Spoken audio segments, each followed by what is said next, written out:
Are we ready to have some fun with this? Yeah. Difficult people. That's a new idea. But maybe we start with a basic. If I were to ask you a basic question, who in here talks to yourself? Excellent. So if you did not just raise your hand, you're probably in your head going, I don't know, do I talk to myself? Work all that out. The much more telling question with reference to difficult people is who in here has ever said, oh, there they are, difficult person. Oh, you see, this is a significant issue, and perhaps the training industry of which I've been a part for the last 25 years has helped us do a dire disservice to this label of difficult. Because if you conducted an internet search under difficult people training, you'd find no less than 18 million entries on how to deal with these difficult people.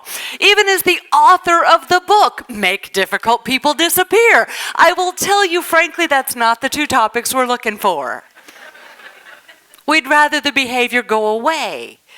But the challenge is we're not real sure what it means. So what does difficult mean anyway? Well, does it mean we're rude or attitude riddled? Anybody ever been rude? Glad we're all in this together. Does it mean poor or confusing driving behavior? Haven't we all cut somebody off? Only to look in the rearview mirror as if to say, sorry. Sure. The greater challenge is it's not just one behavior or another. It's not just one action or another. It's a collection of things that we probably could call different. Because someone drives differently than we do, suddenly they're difficult. Because someone says something differently than we would, suddenly they're difficult. But check this out. There is no dealing with different people training. It's just not sexy. The question is, when did different become so difficult? Why don't we look up how to deal with differences? Why don't we go to the internet, the source of all wisdom, and seek out dealing with different people? No, it's easier to stay safe and to label them as different and keep our distance. And here's how sometimes it works. We go to the office. We do things in a way other people don't understand. We may have a boss that frankly doesn't get us. That's okay. We may not get him or her. We don't get why they do what they do. We don't get what they say or do. We don't understand their directions. We don't understand much of how they function. And so we stamp them difficult. Well, if you're the employee in this case, then the boss takes that information, makes the assumption that because you're difficult, that means you'll never be a high performer, which is a cousin to you now being labeled a problem. Which then means this same boss is likely going to think the appropriate next step is that he or she should invite you to grow elsewhere.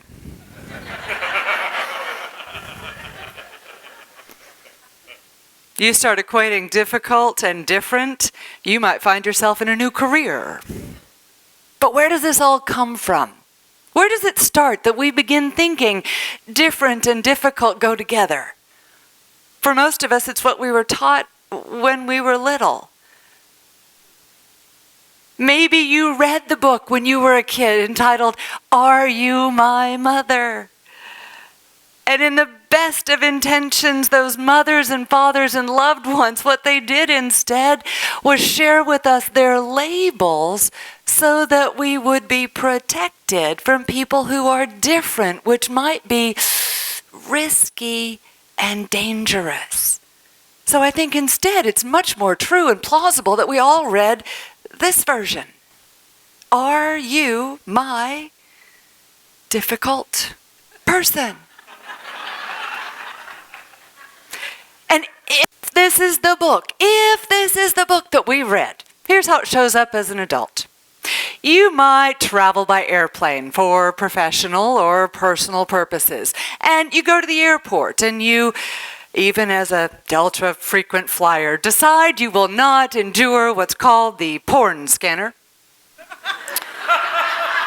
So you walk through the security line, in which they will then give you the privilege of a thorough pat-down, probably a reasonably evil look, and the immediate label that you are a difficult passenger. Does anybody say, oh, well, you just clearly have a different preference on how you like to be screened in security? No. They call you difficult. If you call customer service in this country or any other, you're a customer. You've punched all 7 or 8 or 10 numbers to get through whatever department you're looking for. You get to a live person, and then that person tells you it's in the wrong department. And then they transfer you to 3 more fabulous live people. The final one of which asks you again to verify all that information you punched in the beginning. And they wonder why you're frustrated. And maybe even express your own method of stress coping mechanisms. Does anybody say, oh, you just have a different way of expressing stress? No. They call you a difficult customer.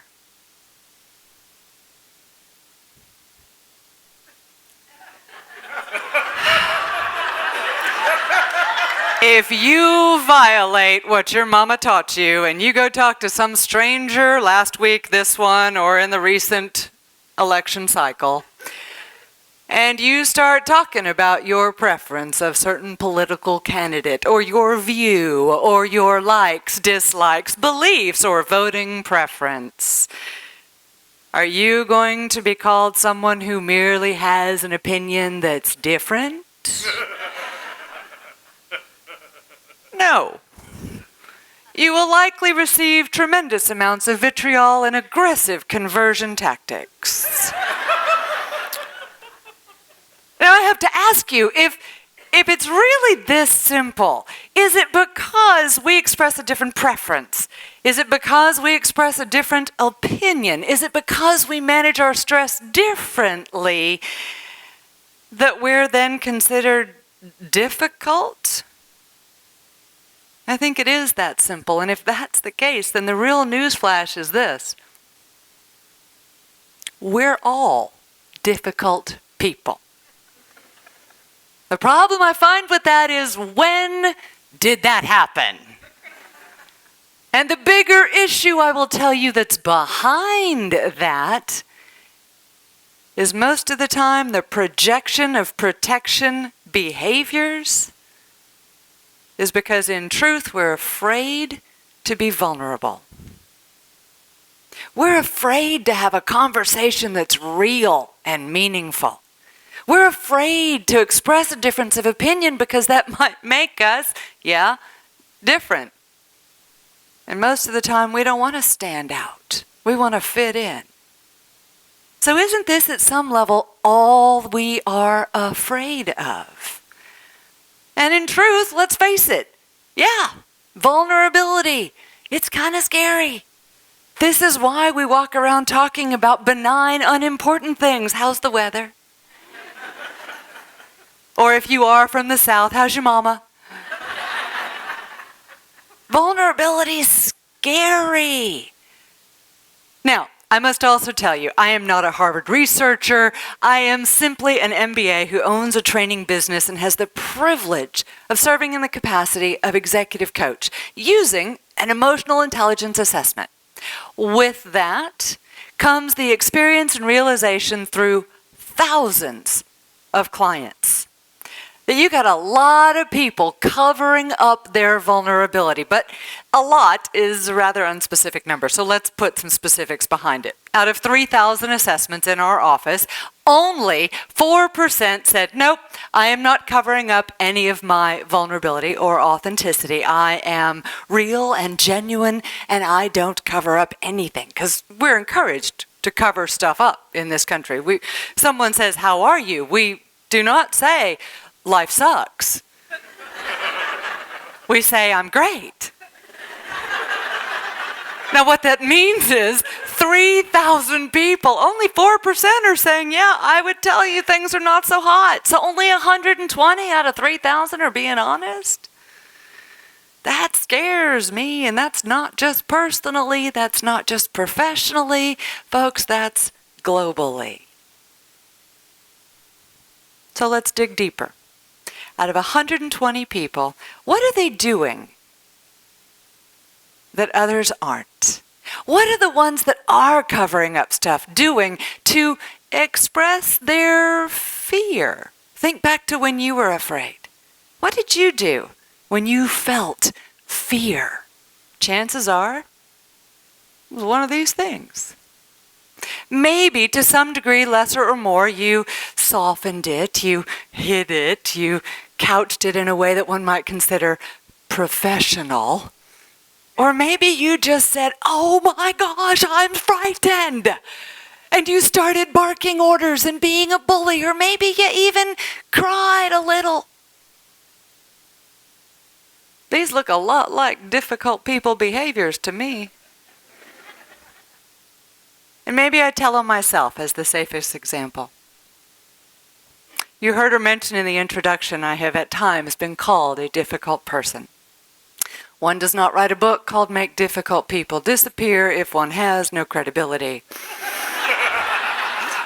Yet what I can tell you for the very first time from stage is that I also walk around with a pretty deep-seated vulnerable fear because of the way I grew up, that at any given time, in any given group of people, in any given situation, I might not be special enough to fit in.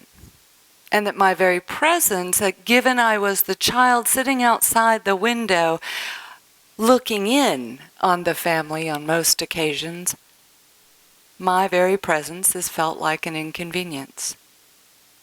So what do I do as a result? Ooh, I can be condescending, I can be rude, I can be short. I'm going to attack you before I get the impression or give you the chance to attack me or tell me I don't fit in. That way, when you're being critical of my behavior, you're not being critical of me, you're being critical of who I'm pretending to be. But maybe it is just me. Maybe all of you fall into that 4% category. Maybe you don't walk around faking your vulnerability. Perhaps I should check on a couple of things. Has anyone in here ever faked anything?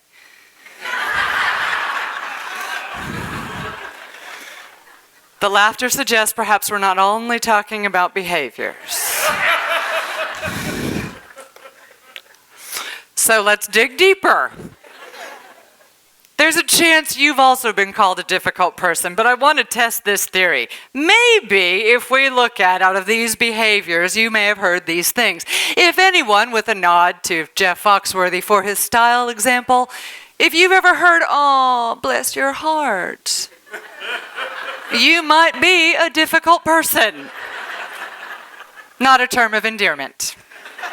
Or, on the other hand, if you've ever entered a hallway or entered an office in which you know all the other people there, and suddenly you hear theme music in the background, flying monkey music as you enter, likely means you're a difficult person. Or if you heard from my neighbor the other day, as I was out for an afternoon run, he was walking down the street holding a towel. An unexplainable moment, I must admit. I watch him then walk up, use the towel to pick up a turtle and save it from its perhaps dangerous destiny. And as I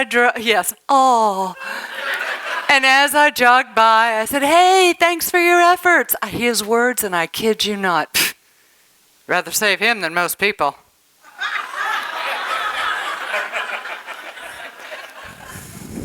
If that's what you're hearing, or maybe one of us is, this man's difficult person. But this is a pretty significant problem.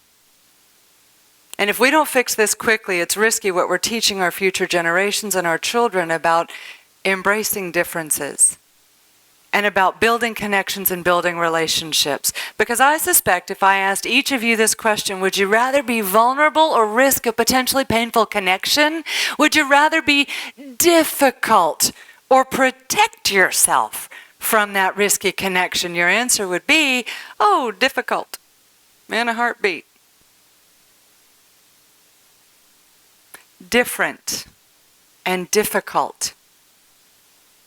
Yes, they can belong in the same conversation, but they are not part of an equal equation. And people are talking about this everywhere. TED Talks, books.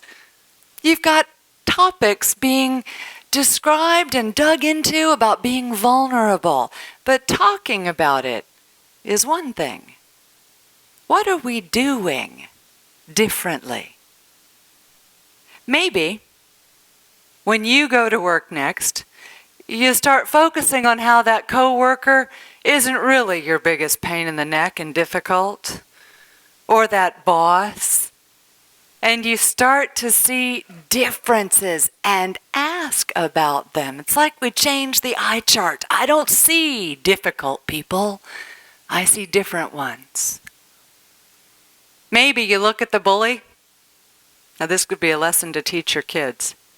Little or big, maybe you look at the bully that you are aghast is losing her mind in this manner.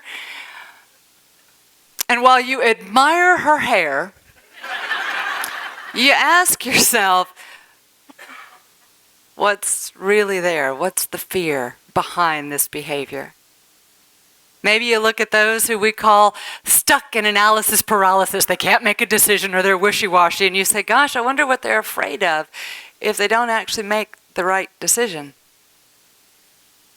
And maybe you for yourself start an examination of just how often do you divide the population by coming up with this list of shoulds, the way we think others should behave, and therefore the ensuing number of assumptions we make about whatever way they chose to behave, followed by a whole slew of labels about what that means. Maybe instead of that, we set all those aside for just a brief moment. We wash those away and we find what I would call the sweet spot, where we can actually practice vulnerable authenticity. Because until we can do that, we're living in a world with continued greater, more difficult, more dangerous difficulty. And if that's the world in which we choose to live, the much bigger issue, the much larger question is, what are we missing? Thank you.